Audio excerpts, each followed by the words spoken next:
grupong apat kahit hindi magkakapamilya.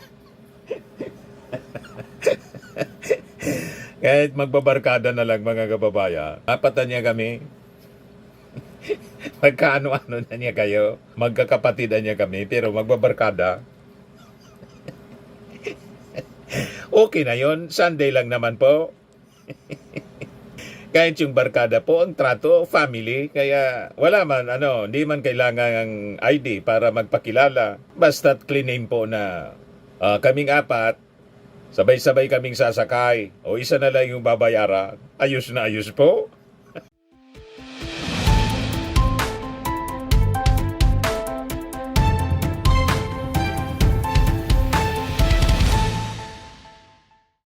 Hello po mga kababayan, si Dante Maravillas po, Bicolano vlogger from Albay. Pag-usapan po natin yung importante itong maintindihan ng ating mga mamamayang Filipino. Yung nilaunch ng ating Pangulong Bongbong Marcos na programa sa LRT-MRT, yung tinatawag na Pamilya Pass. Every Sunday siya, Pamilya Pass 1+3 promo, handog ng Pangulo every Sunday. Nilaunch siya mga kababayan. Ang ibig sabihin nito, Pay 1, Ride 4 at MRT, LRT on Sundays. Madaling sabi, para mabigyan mga kababayan ng pagkakataon yung pamilya, family-oriented kasi yung ating Pangulo. Kaya nang pumunta siya doon, kasama yung buong pamilya niya. Si First Lady Lisa Marcos, si Congressman Marcos, at yung ibang mga anak niya pa, si Joseph Simon, at saka si William Vincent, si Benny. Ganyan kamahal at kaalaga para sa ating Pangulong Bongbong po ang pamilya. Kaya nilaunch niya po ito, Pamilya Pass.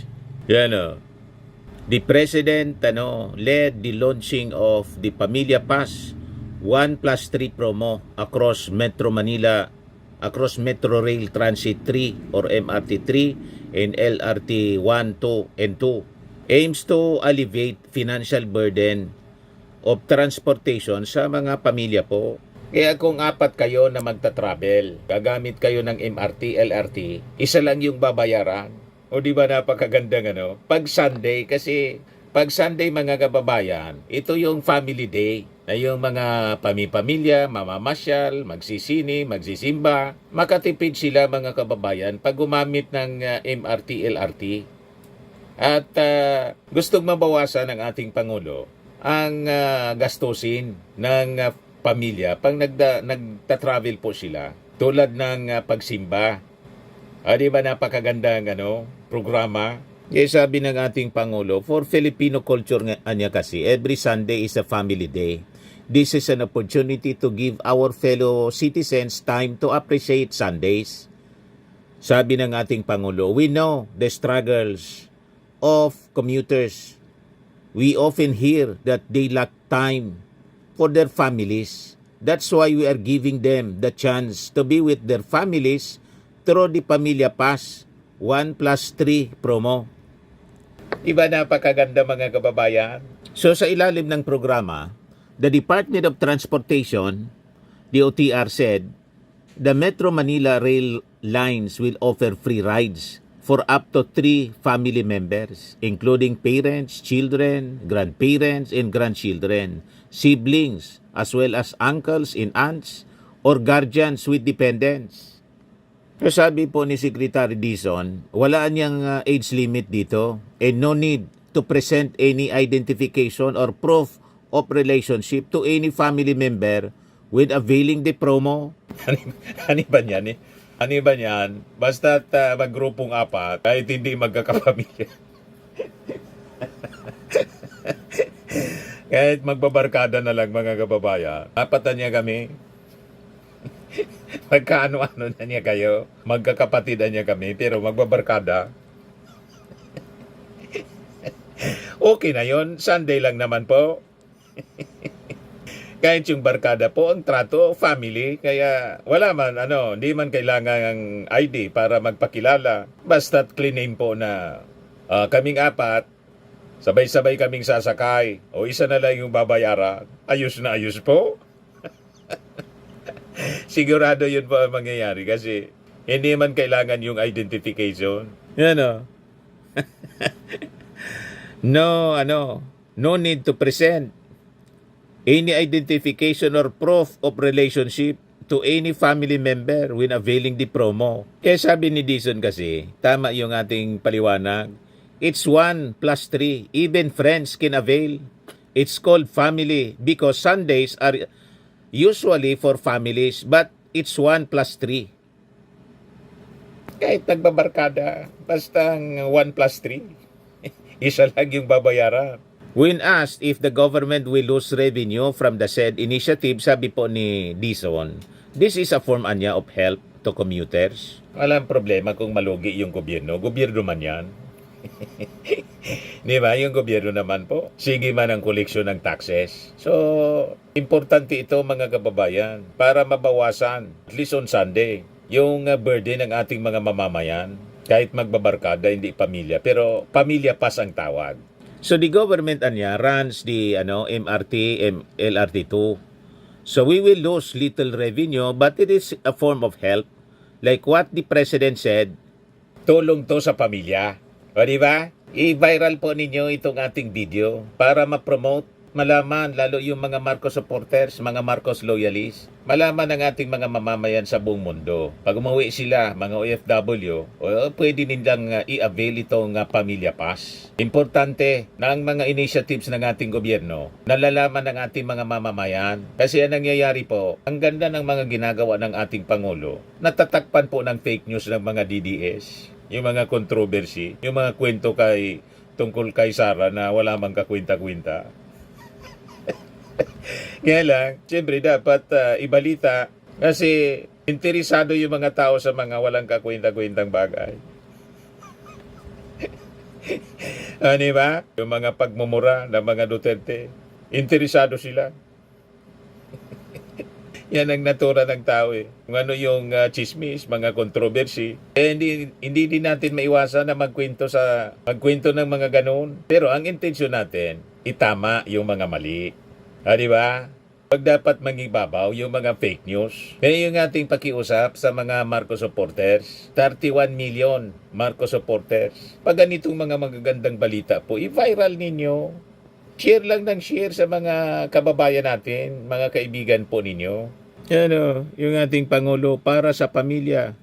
President Marcos, together with the first family, led the launch of Pamilya Pass 1 plus 3 promo. Next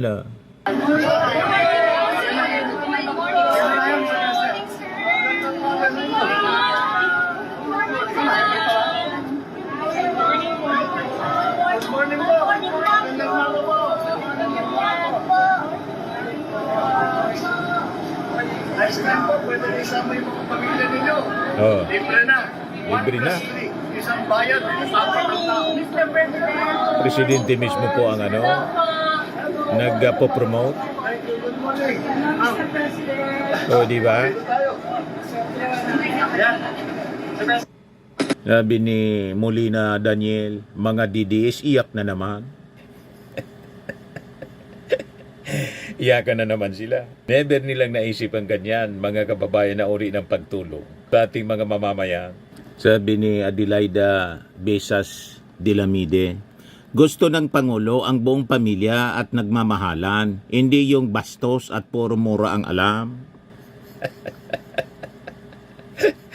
May tama na naman po. Sabi ni Rian Montemayor Paule, ito'y kagalakan sa puso ng bawat pamilyang Pilipino. Sabi ni Minchira Vlog, count me in. Sabi ni Christian Bascon, salamat Mr. President sa magagandang project na nagkikinabang mga tao. Sabi ni Pakawalaw ka sa Bantang, pinakamagaling na presidente sa kaysaysayan ng Pilipinas. Sabi ni Danilo Oca Marcos, the best president BBM ever. Sabi ni Dory Manuel de Leon Laigo, very humble and hands-on si PBBM. Walang kapaguran, tapos ang isa nagliliwaliw. Ahahaha. Tapos mga proyekto ni PBBM inaangkin pa. Nasa pasyal-pasyal po yung isa, nandun sa Dahig. June 4 pa daw yung uwi. Panay banat ang ginagawa. Isabi sa survey ng sabi sa survey ng SWS, 93% ang nagsabi na si Sara dapat magtrabaho ka naman. 73% ang nagsabi sa mga sinurvey, tigilan mo na niya yung banat sa Pangulo. 88% yung nagsabi, harapin mo yung impeachment. Yan mga kababayan yung latest survey. Ngayon, yung kanyang number 1 mga kababayan na taga-banat, si Atty. Harry Roque, nagpasalamat kay Sara Duterte sa moral support daw sa kanya. Lahat pang personal po. Wala gano. Walang pakinabang yung ating mga mamamayang Filipino. Yan ang post ni Harry Roque. Roque thanks BP's moral support.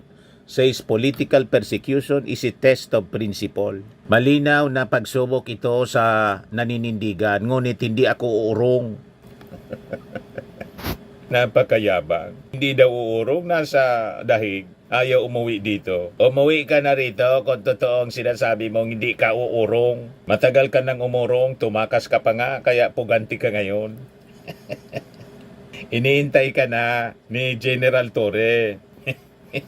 Malamang sa malamang, yung pinagtatawanan ni BP Sara, si General Torre, pag nasilo ka at naiulog sa hawla, iyakan ang susunod niyan.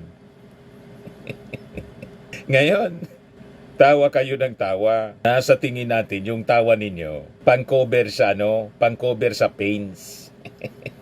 Sabi naman ni Sara, nawa ako kay ito ni Harry Roque dahil sa totoo lang, pakiramdam ko yung persecution sa kanya ay dahil sa pagpapakita niya ng suporta kay dating Pangulong Rodrigo Duterte at siyempre sa tanggapan ng pangalawang Pangulo. Sabi ba naman ni Sara Duterte, confident ako na sobrang galing na abogado ni Atty. Roque na kaya niyang sagutin kung anuman ang akusasyon, paratang o kahit anuman yung persecution na gagawin sa kanya. Lagi ko siyang sinasabihan na mag-ingat siya dahil hindi ititigil yung cancellation lang ng passport niya.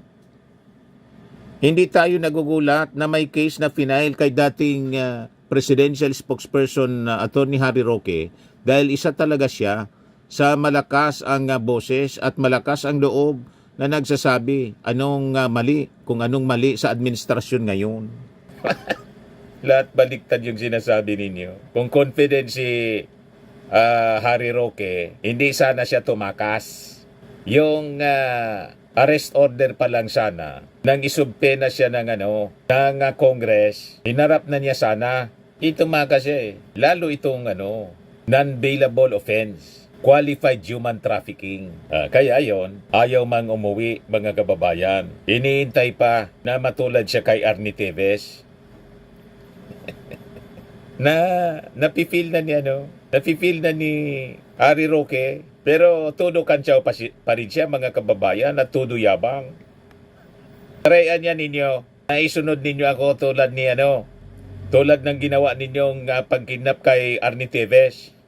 Kidnapping talaga. Ayan si Harry Roque, kasama si Marlica. Kung kababayang Pilipino, Senator Congressman Arnie Teves. Ay, nahamon ko sila. Subukan niyo akong kidnapping dito. Pakukulong ko kayong lahat. Okay? Yes, narinig nyo yan. Ayan. So lalabanan natin ang mga bangag-bangag, mga ngiwi-ngiwi, and Butod. yes. Abangan niyo po, bago umalis si Lady Dragon, Maharlika dito sa Dahig, malalabas na ang MTV na Bangag, Ngiwi, and Butod. Ayan, may MTV. Choreographed by Alvin. Ayan na lang ang pang-alis stress nila. Di ba? Ang mangantsaw po, abang kaya pa nilang mangantsaw. Pag nasilo sila ni General Nick Torre, mga kababayan, iyakan sigurado yan tulad ng i-deport si Arnie Teves. Sinundo mga kababayan ni NBI Director Santiago. Umiyak si Arnie Teves. Nang iharap mga kababayan ni Santiago sa press con, Marunong din pala niyang umiyak, Mr. Maravilla, si Tebes. Umiyak nang makita yung kanyang nanay.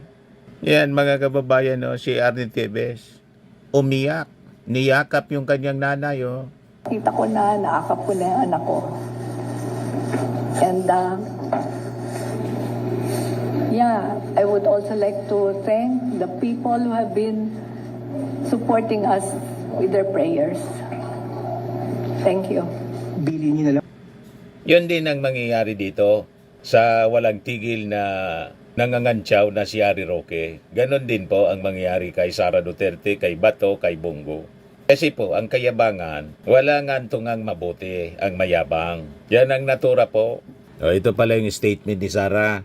Well, yes. Naawa ako kay Attorney Harry Roque dahil sa totoo lang, pakiramdam ko ay yung persecution sa kanya ay dahil sa pagpapakita niya ng suporta kay dating Pangulong Rodrigo Duterte and syempre sa tanggapan ng pangalawang Pangulo, no? Malabo po. Walang persecution sa kanya. Nadiscover yung mga illegal activities niya sa Pogo. Yan ang rason kung bakit siya may kaso. Qualified human trafficking. Kayo naman po, kaya kayo na-impeach dahil sa inyong pagbabanta at hindi may paliwanag ng confidential funds. Lahat ito kagagawan po ninyo. Didigong naman kaya na nakulong dyan sa dahig dahil sa crimes against humanity na final ng mga pribadong tao, yung mga pamilya ng nabiktima ng war on drugs, AGK. Wala bang kinalaman yung ating Pangulong Bongbong Marcos? Lahat ninyo tinuturo yung ating Pangulo. Si Arnie Tebes, ganun din. Ginagawang scapegoat yung ating Pangulo sa mga kasalanan nilang ginawa. Huwag kami, Sara. Yung lahat ng trouble ninyo, kayo yung may gawa. Tapos sasabihin ninyo, political persecution. Kayo-kayo lang ang naniniwalang ganyan. Kayo-kayo lang ang naniniwalang ganon. Kaya nga 88% ng ating mga mamamayan nagsabing kailangang harapin mo ang impeachment. Pero yung ating Pangulo po hindi affected. Sob-sob lang sa trabaho kahit linggo. Yan po.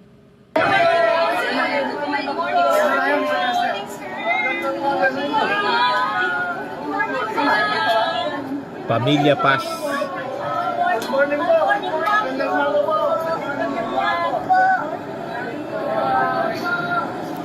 Nice time po. Pwede na isama yung mga pamilya ninyo.